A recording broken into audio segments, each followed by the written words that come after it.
Selamat pagi Bapak Ibu Saudara-saudari yang dikasihi dalam Tuhan. Sekali lagi selamat pagi. Ya, bersyukur kepada Tuhan ada kesempatan bagi kita untuk berkumpul dengan saudara-saudari seiman kita, beribadah, memuji Dia, berdoa, saling support satu dengan lainnya. Dan ada waktu bagi kita semua yang hadir untuk mendengarkan Dia berbicara melalui firman-Nya yang ada di dalam Alkitab. Dan hari ini tema kita adalah hasrat atau desire yang diambil dari Markus pasal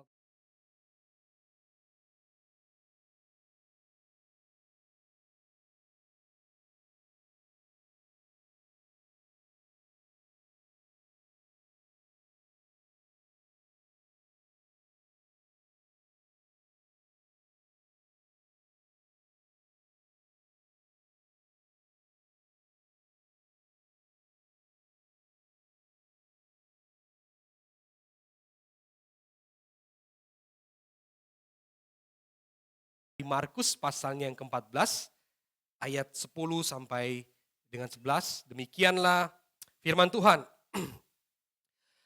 Lalu pergilah Yudas Iskariot, salah seorang dari ke-12 murid itu, kepada imam-imam kepala dengan maksud untuk menyerahkan Yesus kepada mereka.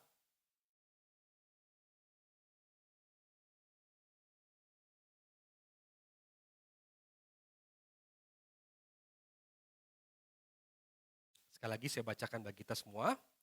Lalu pergilah Yudas Iskariot, salah seorang dari ke-12 murid itu, kepada imam-imam kepala dengan maksud untuk menyerahkan Yesus kepada mereka. Ayat 11, mereka gembira. Ada sedikit perbedaan dengan Bapak Ibu tadi.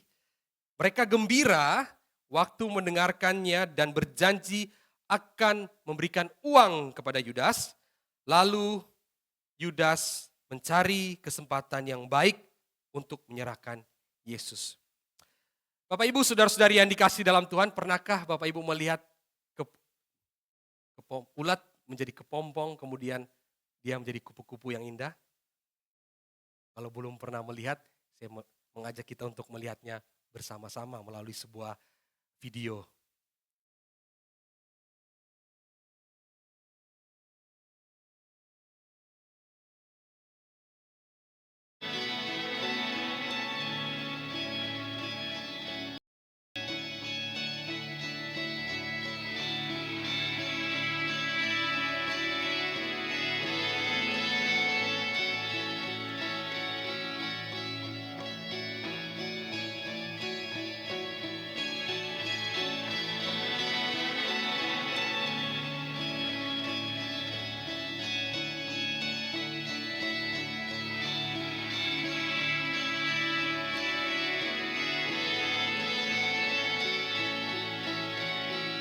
Dari ulat kemudian dia bertransformasi, bermetamorfosis menjadi kepompong.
Kemudian dari kepompong membutuhkan proses untuk dia kemudian berubah menjadi kupu-kupu yang sangat indah.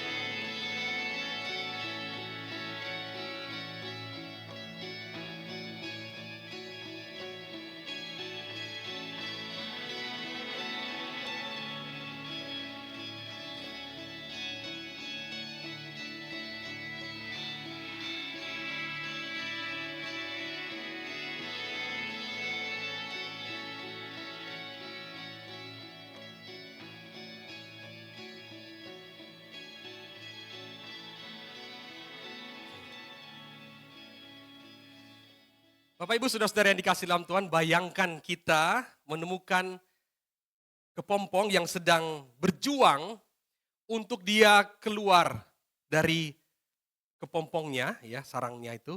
Kemudian dia ingin berubah menjadi kupu-kupu. Bapak Ibu bayangkan bertemu dengan seperti itu dan kita kemudian merasa iba atau kita berbelas kasihan, kita ingin membantu ya proses dia keluar dari selubungnya untuk menjadi kupu-kupu.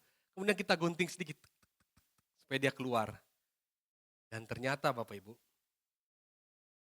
dia tidak bisa terbang. Kenapa? Karena proses dia berusaha keluar dari selubungnya itu adalah memang dia perlukan atau dia butuhkan untuk melatih sayapnya supaya dia bisa terbang. Nah ini kita bisa melihat Bapak Ibu bahwa niat baik atau keinginan baik atau hasrat kita yang baik untuk membantu dia untuk keluar, tetapi ternyata tidak benar dan tidak tepat. Justru akan membuat dia tidak bisa mengepakkan kedua sayapnya dan terbang. Dia akan menjadi kepompong yang kupu-kupu yang tidak bisa terbang dan itu sangat merugikan dia. Hal yang sama terjadi Bapak Ibu Saudara-saudari yang dikasihi dalam Tuhan, tapi dalam skala yang lebih besar. Ya, di dalam sejarah umat manusia yang pernah terjadi. Sama Bapak Ibu. Yaitu Julius Robert Oppenheimer ini adalah orang yang juga berkeinginan baik, ya, seorang keturunan Yahudi, ya, seorang ahli atom, dan dia kemudian tinggal di Amerika, ya, karena anti kepada Yahudi mulai naik di Jerman saat itu, dan dia juga pernah bekerja dengan sahabatnya di Princeton, yaitu Albert Einstein. Nah, dia memiliki hasrat dan keinginan yang sama, bahwa dengan atom diubah menjadi bahan peledak, dia berkeinginan akan menyelamatkan banyak orang. Tetapi apa yang terjadi Bapak Ibu Saudara-saudari yang dikasihi dalam Tuhan, hasilnya ya mengerikan. Lebih dari 200.000 orang meninggal di Hiroshima dan Nagasaki. Ditambah dengan trauma yang begitu mengerikan dari mereka yang lolos dari bom atom yang ditemukan oleh Robert Oppenheimer bersama dengan rekan-rekannya saintis pada saat itu, ilmuwan pada saat itu. Setelah peristiwa Perang Dunia Kedua, kemudian perlombaan senjata nuklir itu semakin membuat ketakutan ya, bagi banyak orang. Dan di dalam satu wawancaranya dia mengatakan demikian. Dia mengutip dari salah satu kitab suci agama Hindu dan dia tempatkan kepada dirinya. Sekarang aku menjadi maut penghancur dunia. Bapak Ibu Saudara-saudara yang dikasihi dalam Tuhan, kupu-kupu yang dibantu tadi, ya kita coba berusaha tolong supaya dia cepat mengembang, ternyata itu merugikan. Dia tidak bisa terbang. Hal yang sama juga bom atom yang dibuat untuk perdamaian, ternyata membuat kehancuran yang luar biasa. Di sini kita bisa melihat bahwa hasrat atau keinginan yang baik itu tidak cukup. Kita butuh hasrat yang selaras dengan kebenaran dan kehendak Tuhan. Sekali lagi, hasrat yang baik tidak cukup. Kita butuh hasrat yang selaras dengan kebenaran dan kehendak Tuhan. Bapak Ibu Saudara-saudara yang dikasihi dalam Tuhan, hal yang sama juga terjadi di dalam Alkitab. Di perikop yang kita baca, di dalam Markus pasal 14 ayat 10 dan 11. Yudas Iskariot berpikir bahwa dengan menyerahkan Yesus, ia sedang mempercepat kedatangan kerajaan Tuhan yang akan dipimpin oleh Yesus Kristus. Dia menginginkan segera, dia menghasrati segera terjadi. Namun hasrat atau keinginannya yang tampak baik ternyata justru membawa kepada pengkhianatan dan penyesalan yang begitu amat dalam. Bagi Yudas dan murid-murid Yesus yang lain, Mesias atau Kristus adalah sebuah jabatan politik yang akan memulihkan kerajaan Israel seperti zaman Daud, seperti zaman Salomo, bahkan lebih daripada itu.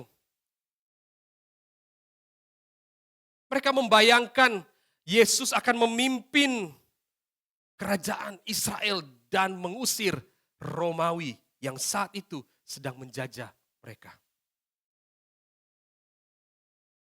Namun pemahaman seperti ini justru membuat Yudas dan murid-murid lain buta terhadap rencana Allah yang lebih besar di dalam Yesus Kristus. Bapak Ibu masih ingat Yakobus dan Yohanes di dalam Markus pasal 10, di pasal 10 di kitab Markus, itu pernah memohon dan meminta kepada Yesus, Tuhan, tempatkanlah aku di sisi sebelahmu. Artinya, kalau kamu jadi raja, aku dong jadi orang kepercayaan, tangan kanan ya. Dan permintaan itu kemudian datang dari pemahaman bahwa Mesias adalah sebuah pemimpin politik. Bahkan setelah Yesus mati dan bangkit, pemahaman itu masih ada di dalam pemikiran murid-murid Tuhan Yesus. Mereka masih memiliki pemahaman yang sempit tentang Mesias. Oleh sebab itu di dalam Kisah Para Rasul pasal 1 ayat ke-6 mereka bertanya kepada Yesus, masih meminta, Tuhan, maukah engkau pada masa ini memulihkan kerajaan bagi Israel? Ini peristiwa sesudah Yesus bangkit, masih memiliki pemahaman yang sempit. Pertanyaan mereka ini mengungkapkan hasrat atau keinginan mereka yang belum berubah sekalipun Yesus sudah bangkit. Sebuah kerajaan politik yang akan memulihkan kejayaan Israel. Mereka masih membayangkan Yesus memimpin parade militer dengan kekuatan prajurit yang besar. Nanti setelah Roh Kudus turun, Bapak Ibu semuanya, baru mereka kemudian diubahkan pemahaman mereka tentang Mesias dan apa yang sebenarnya Yesus ingin mereka kerjakan dan apa sebenarnya makna dari kerajaan sorga itu sendiri.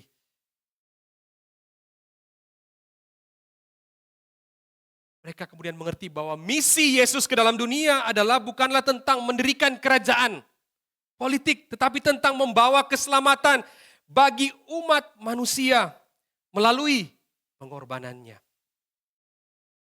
Mereka kemudian menyadari bahwa kerajaan Allah bukanlah tentang kekuasaan duniawi, tetapi tentang kasih, pengampunan, dan transformasi hati. Dengan kuasa Roh Kudus, para murid yang sebelumnya penakut, ragu, karena punya pemahaman yang keliru. Kemudian mereka menjadi saksi Tuhan yang begitu berani. Mereka memberitakan Injil ke ujung bumi dan telah mengubah hidup banyak orang dan membangun sebuah gereja yang adalah tubuh Kristus. Mereka kemudian menyadari bahwa Yesus Kristus yang mereka ikuti adalah raja di atas segala raja, yang memiliki kerajaan menembus batas waktu, menembus teritori yang ada, kerajaan yang bertata di dalam setiap hati orang percaya.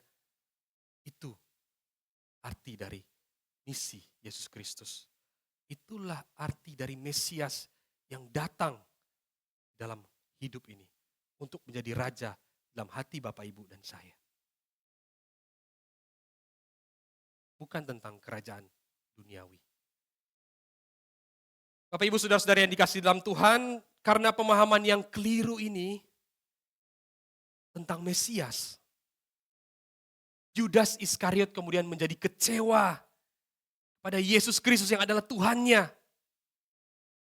Kekecewaan ini semakin memuncak di dalam batinnya. Karena Yesus sendiri yang menyatakan bahwa dia akan segera menderita, mati. Perkataan Yesus membuat Yudas merasa ini sebuah kegagalan. Orang Mesias kok akan mati? Dan ini dicatat di dalam Markus pasal 14 ayat 3 sampai 9. Sebelum pasal yang kita baca. Di sana dicatat ketika Yesus sedang berada di rumah Simon si Kusta di Betania, seorang perempuan datang kepada Yesus membawa puli-puli buala berisi minyak narwastu yang murni dan mahal. Dan dengan penuh kasih perempuan ini kemudian memecahkan buli-buli itu dan menuangkan minyaknya ke atas kepala Yesus. Dan tindakan perempuan ini kemudian menuai protes dari orang-orang yang ada di situ. Para murid-muridnya termasuk Yudas. Mereka berkata, Bapak Ibu, untuk apa pemborosan ini? Sebab minyak ini dapat dijual dengan mahal. Lebih dari 300 dinar. Dan uangnya dapat diberikan kepada orang-orang miskin. Namun Yesus menanggapi respon orang-orang yang hadir saat itu di rumah Simon si Kusta dan murid-muridnya termasuk kepada Yudas dengan mengatakan, biarkanlah perempuan ini, mengapa kamu menyusahkan dia? Ia telah melakukan sesuatu perbuatan yang baik padaku. Karena orang-orang miskin selalu ada padamu. Dan kamu dapat menolong mereka kapan saja kamu mau. Kapan saja kamu kehendaki. Tetapi aku tidak akan selalu bersama-sama dengan kamu. Perkataan Yesus ini semakin memperjelas bahwa kematiannya sudah semakin dekat.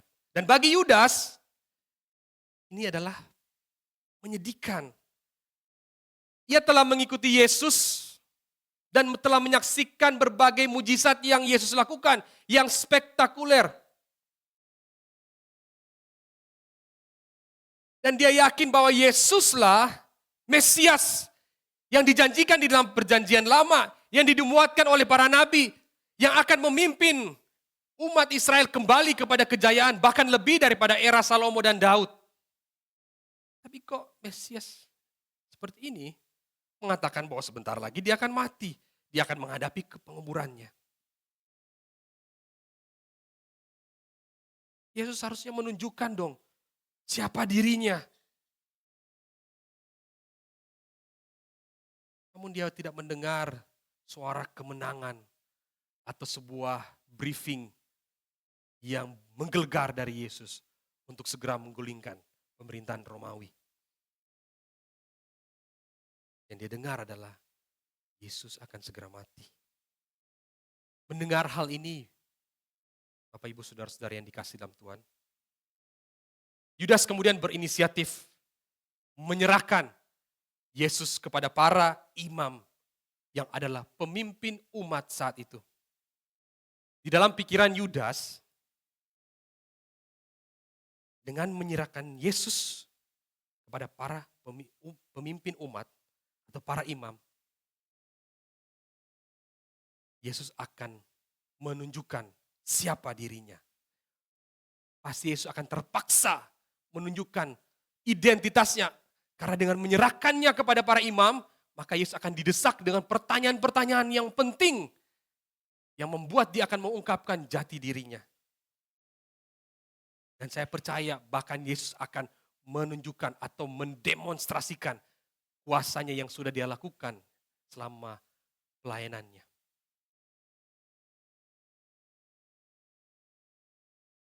Kemudian dalam pikiran Yudas, selain aku akan menyerahkan Yesus, ini kesempatan bagiku untuk meminta uang kepada para imam. Karena Yudas adalah orang yang suka ya dengan uang, hal-hal yang materialistik ya. Di dalam kitab Markus memang tidak dicatat dengan detail bahwa uang menjadi kegemaran daripada Yudas. Tetapi dalam kitab Yohanes, dia dikatakan bendahara yang suka mengambil uang kas dari pelayanan Yesus Kristus. Di dalam kitab Matius, dia meminta uang kepada imam. Kalau di dalam kitab Markus yang kita baca, tidak ada dicatat bahwa Yudas meminta uang, tetapi para imam yang menjanjikan. Tetapi dari semua Injil itu saling melengkapi. Ya, bahwa Yudas memang meminta uang dan imam menjanjikan akan memberikan 30 perak uang saat itu. Jadi sekalian ya, kuserahkan Yesus supaya dia menunjukkan jati dirinya dan mendemonstrasikan kekuasaannya. Sekaligus aku minta kepeng kepada para imam. Lumayan nambah-nambah uang makan begitu ya. Uang makan di kedai. Kira-kira seperti itu Bapak Ibu. Jadi sambil jalan ya, keinginan dia sekaligus mendayung ya. Sekali dayung 2-3 pulau terlampaui. Tetapi apa yang dia temukan Bapak Ibu Saudara-saudari yang dikasihi dalam Tuhan? Apa yang dia inginkan, dihasrati, ternyata tidak terjadi sesuai dengan yang dia mau. Yesus bahkan tidak melawan sedikit pun.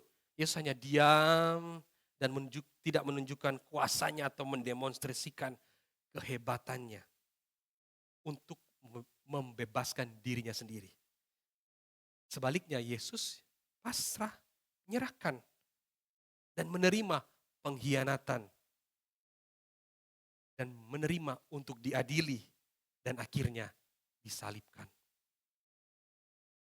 Memang Markus tidak mencatat dengan detail, ya, tetapi Matius memberikan kita clue bahwa motivasi Yudas bukanlah uang pertama-tama. Sekalipun dia memang suka dengan uang ya, tetapi bukan uang. Kenapa? Karena setelah dia tahu bahwa Yesus tidak sesuai dengan ekspektasinya, dengan keinginannya, dengan hasratnya untuk menunjukkan kepada para imam kekuatannya, dia kemudian menyesal dan berkata kepada imam-imam itu, aku telah berdosa, telah menyerahkan darah orang yang tak bersalah. Lalu kemudian dia mengembalikan uang itu, melemparnya kepada para imam. Aku nggak butuh lagi 30 perak ini. Jadi uang bukanlah motivasi utama, sekalipun dia suka dengan uang. Ini hanya kesempatan dia aja untuk cari uang. Tapi motivasinya karena dia kecewa. Kok Yesus yang seperti ini yang aku ikuti, yang tidak membawa seruan revolusioner, tetapi Yesus yang menyatakan bahwa dia akan segera mati. Bapak Ibu saudara-saudari yang dikasihi dalam Tuhan, Yudas di dalam penyesalannya, kemudian dia tidak bertobat atau kembali kepada Tuhan. Penyesalannya tidak dibarengi dengan pertobatan. Ia kemudian pergi dan mengakhiri hidupnya. Ini berbeda dengan Petrus ya. Sama-sama menyesal, tetapi respon yang berbeda. Respon Petrus, dia tidak mengakhiri hidupnya karena sebuah penyesalan. Dan akhirnya dia bertobat. Ketika Yesus kembali menyapa dia dan memulihkan keadaannya. Kontra dengan Yudas. Menyesal, tetapi tidak kembali. Dan akhirnya di dalam frustrasi yang begitu besar memilih mengakhiri kehidupannya. Bapak Ibu saudara-saudara yang dikasihi dalam Tuhan, dari kisah Yudas ini kita belajar bahwa pemahaman yang keliru tentang siapa Tuhan dan kehendaknya di dalam hidup kita itu dapat membawa kita pada sebuah keputusan yang salah. Pemahaman yang keliru tentang Tuhan dan kehendaknya dapat membawa kita pada keputusan yang salah.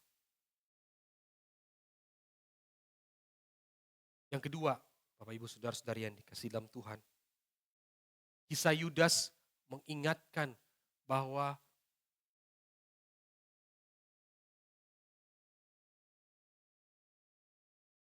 dan mengingatkan kita untuk selalu merendahkan hati dan mencari kehendak Tuhan. Bahkan ketika apa yang kita inginkan tidak sesuai dengan kenyataan. Tetap kita harus cari apa yang Tuhan mau di dalam hidup ini. Yang ketiga, kisah Yudas ini menjadi peringatan buat kita semua untuk tidak putus asa dan mengakhiri hidup karena sebuah kesalahan atau perbuatan yang kita buat. Karena tidak ada dosa yang terlalu besar yang Yesus tidak bisa ampuni buat Bapak Ibu dan saya. Tidak ada kesalahan Bapak Ibu yang terlalu besar bagi Yesus sehingga Ia tidak sanggup memulihkan keadaan Bapak Ibu semua. Apapun kondisi Bapak Ibu saat ini. Bapak Ibu mungkin dalam kondisi yang tidak baik oleh karena kesehatan fisiknya. Oleh karena Bapak Ibu sekarang dalam keadaan yang susah perekonomian. Tuhan sanggup memulihkan Bapak Ibu. Pertama-tama hati Bapak Ibu. Untuk selalu terarah kepada Dia. Bahwa yang terbaik Dia akan siapkan. Dia sanggup memberikan kita kekuatan untuk menghadapinya. Bapak Ibu Saudara-saudari yang dikasihi dalam Tuhan. Apa yang harus kita lakukan di dalam kehidupan kita setiap hari? Ini aplikasi. Ujilah hasrat dan keinginan hati kita dengan firman Tuhan. Tidak ada cara lain Bapak Ibu. Ketika kita bingung apakah keputusan kita atau keinginan kita ini sesuai kah? Enggak dengan kehendak Tuhan. Gimana cara taunya? Dari firman Tuhan. Enggak ada cara lain Bapak Ibu. Bapak Ibu harus membangun sebuah relasi dengan Tuhan untuk semakin peka terhadap kehendaknya. Kalau masih kebingungan dengan apa yang ditulis di dalam Alkitab, Bapak Ibu bisa bertanya kepada rohaniwan yang Bapak Ibu percaya sanggup memberikan penjelasan kepada pembimbing rohani Bapak Ibu. Tanyakan kepada mereka, apa maksud Tuhan? Apakah keputusan yang saya ambil ini sesuai dengan firman Tuhan? Mari uji dan periksa hasrat dan keinginan kita dengan firman Tuhan. Yang kedua, kalau sudah terlanjur kita salah mengambil keputusan, kita keliru mengambil keputusan. Sudah terlanjur nih, Bapak Ibu semuanya. Aduh, ya sudah keliru. Kembali kepada Tuhan. Kita semua pernah melakukan kesalahan dan potensi untuk melakukannya. Tapi jangan berputus asa. Kembalilah kepada Tuhan. Respon yang benar seperti Petrus. Kembali kepada Tuhan. Tuhan selalu terbuka bagi Bapak Ibu.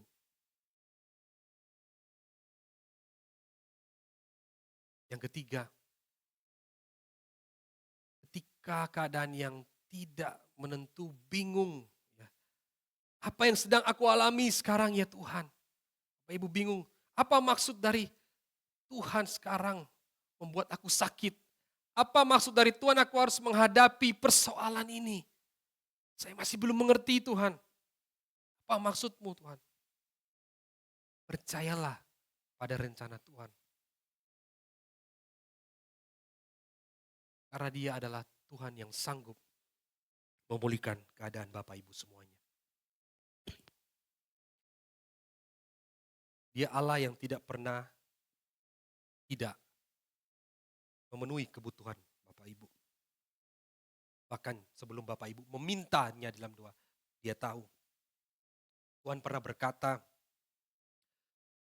untuk mengajak kita tidak khawatir akan hari esok. Lihatlah burung-burung di udara yang tidak bekerja sekuat tenaga, tetapi Tuhan pelihara. Kemudian Tuhan melihat, coba lihat bunga di taman. Mereka lebih indah daripada jubah Salomo. Semua Tuhan akan berikan, sediakan. Tuhan mengajar kita untuk melihat sekeliling kita ketika kita dalam keadaan yang sulit. Supaya kita dapat mengucap syukur atas berkat-Nya. Bahwa Dia telah memberikan yang terbaik kepada kita, yaitu anak-Nya. Sebuah relasi yang spesial. Bapak Ibu tidak bisa meminta kepada seseorang yang Bapak Ibu baru saja kenal. Ya. Atau tiba-tiba saya datang dengan satu orang, kemudian saya meminta sesuatu kepadanya. Minta tolong, boleh enggak? Itu kemungkinan besar ditolak. Tetapi kalau Bapak Ibu punya relasi yang dekat, Bapak Ibu bisa menolong. Bahkan diberikan pertolongan. Seorang anak ketika meminta pertolongan kepada papa, "Papa, boleh enggak?" Papanya ya akan berusaha memenuhi kebutuhan anaknya. Tapi kalau dia minta kepada orang lain ya, apa yang lain belum tentu diberikan. Kamu siapa ya? Anak siapa tiba-tiba datang minta uang kepada saya. Tetapi kalau kita punya relasi Bapak Ibu, pasti akan diberikan. Bapa di bumi aja itu tahu memberikan yang terbaik. Apalagi Bapak di surga. Dia pasti memberikan yang terbaik bagi Bapak Ibu semuanya. Hanya saja memang ada doa kita seolah-olah ini kebutuhan kita. Seolah-olah kita minta dengan puasa, bahwa ini menjadi kebutuhan kita. Kemudian Tuhan menjawab tidak sesuai dengan keinginan kita. Itu bukan kebutuhan berarti. Itu adalah keinginan pribadi kita. Bapak Ibu saudara-saudara yang dikasihi dalam Tuhan, satu kali saya di Jakarta, kemudian di depan Masjid Istiqlal, saya mau pulang ke Malang ini. Tinggal tunggu berapa jam lagi. Karena masih lama, saya kemudian berpikir, aku pengen makan. Jadi saya cari gereja GPIB saat itu, di sekitar stasiun Gambir, karena di sana ada rumah makan. Saya mau makan. Nah, tapi agak jauh sedikit ya, kira-kira mungkin ada sekitar 1 kilo.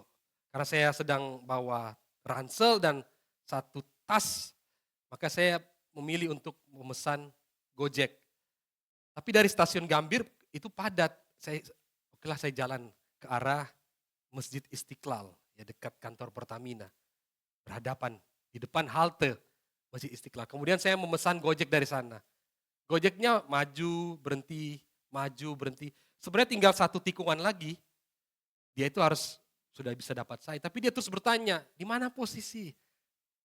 Saya balas, di depan halte Masjid Istiqlal. Dan itu satu arah Bapak Ibu, ya. Jadi verboden kalau arah, jadi hanya satu arah. Ya masih lama, terpaksa saya harus duduk di pinggir jalan, di trotoar, kemudian ambil chatting. Saya tunggu-tunggu, kemudian dari arah berlawanan, motor kemudian mengambil handphone saya. Waduh, saya mau kejar tapi saya mau barang. Ya. Saya sudah teriak, orang pegawai Pertamina hanya lihat semua motor yang lewat, padahal berlawanan arah, itu nggak berhenti sama sekali. Dia sebenarnya nggak laju karena dia sedang cari cara untuk belok. Ya. Karena mobil dan motor lewat. Saya teriak-teriak, tapi apa daya, ya saya nggak bisa. Udah mau pulang, nggak ada handphone, lalu Gojek saya datang. Saya bilang, nggak usah antar saya ke tempat makan, antar aja saya di Polsek yang dekat. Diantar, kemudian saya membuat laporan kehilangan, kemudian saya pulang tanpa handphone ke Malang, naik kereta. Sepanjang jalan saya nggak bisa tidur Bapak Ibu, karena untuk membeli handphone baru saya butuh waktu ya untuk kumpul uang. Lalu kemudian saya sampai di kota Malang dan cari Grab di depan stasiun, langsung saya bilang antar di gereja. Saya nggak minta antar di kampus, antar di gereja GBT karena teman saya praktek di sana. Saya tahu dia punya HP ada 2 gitu ya. Jadi saya bilang mungkin dia akan kasih pinjam saya. Dan saya berhenti di sana dan dia keluar tanya, dia nggak tahu aku datang. Saya tanya satpam, ada Pak Tommy nggak? Oh ada, tapi dia nggak masuk ke kantor. Boleh nggak antar di pastori? boleh. Kemudian diantar saya ke pastori, tiba-tiba dia kaget, pulang nggak kasih kabar. Gimana kasih kabar? Handphone saya kena jambret di Jakarta. Akhirnya masuk rumah, dia cerita, aku cerita, dan kemudian dia akhirnya, oke, HP ku ada 2 nih. Aku udah tahu memang sih. Jadi HP ku 2, ini kamu pakai ya. Sampai kamu sanggup beli handphone. Oke. Ya kemudian saya percaya Tuhan pasti menolong lewat dia gitu. Jadi saya pakai handphonenya, pulang saya ke kampus, kira-kira 2 hari, saya kemudian bangun pagi masuk email. Saya dapat sejumlah uang yang cukup untuk beli handphone baru. Saya baru menang lomba gitu. Dan saya nggak berharap dapat hadiah ya. Saya berharap ya juara aja dan dipublish aja tulisan saya udah senang. Tahu-tahu dapat fee. Saya pagi-pagi belum saat teduh ini, Bapak Ibu. Pagi-pagi handphone nyala, saya buka. Apa nggak salah ini? Saya buka, kemudian saya berdoa. Saya bilang terima kasih Tuhan. Jadi saya nggak minta untuk segera dibelikan handphone. Saya tahu saya harus kumpul uang untuk sejumlah waktu, bulan, untuk bisa beli handphone baru. 2 hari aja. Kemudian saya chatting teman saya, HP-mu saya akan pulangi. Kok bisa? Nanti aku ceritain. Temannya aku beli handphone. Wih, dia kaget, kok bisa? Aku perlihatin, nah ini kan, Tuhan itu tahu yang kita butuhkan, melampaui yang kamu pikirkan. Dan emailnya masih aku simpan. Email dari panitia lomba. Supaya saya selalu ingat bahwa Tuhan itu menyediakan tepat pada waktunya. Jadi percayalah kepada rencana dari Tuhan. Bapak Ibu Saudara-saudara yang dikasihi dalam Tuhan, saya tutup dengan satu pesan dari dosen pembimbing saya, ya Pendeta Ramyati Tanujaya yang baru saja berpulang. Dia dikenal dengan tagline-nya ya, kenal Allah, kenal diri, tahu diri. Nah, dia pernah mengatakan sesuatu yang saya tidak pernah akan lupakan. Dia katakan begini, Lev, kamu tidak perlu membuktikan kepada siapapun kamu itu punya kapasitas atau kemampuan. Yang perlu kamu lakukan adalah setia pada perkara-perkara kecil yang sederhana. Tak perlu tunggu sesuatu yang besar datang di dalam hidupmu, baru kamu mau setia. Setialah pada perkara kecil. Saudara, firman Tuhan hari ini, pesan dari Om Ayat itu mengingatkan saya secara pribadi. Keinginanmu di hadapan Tuhan, jangan tunggu yang besar datang di dalam hidupmu, atau sesuatu kejadian yang besar terjadi di dalam hidupmu, Lev, baru kamu mau setia kepada Tuhan. Mulailah dari hal yang sederhana. Apa yang dia sampaikan ini adalah firman Tuhan. Setialah pada perkara-perkara yang kecil. Kiranya Tuhan memberkati kita semua untuk melihat keinginan dan hasrat kita. Apakah sesuai dengan kehendak dan rencana Tuhan di dalam hidup.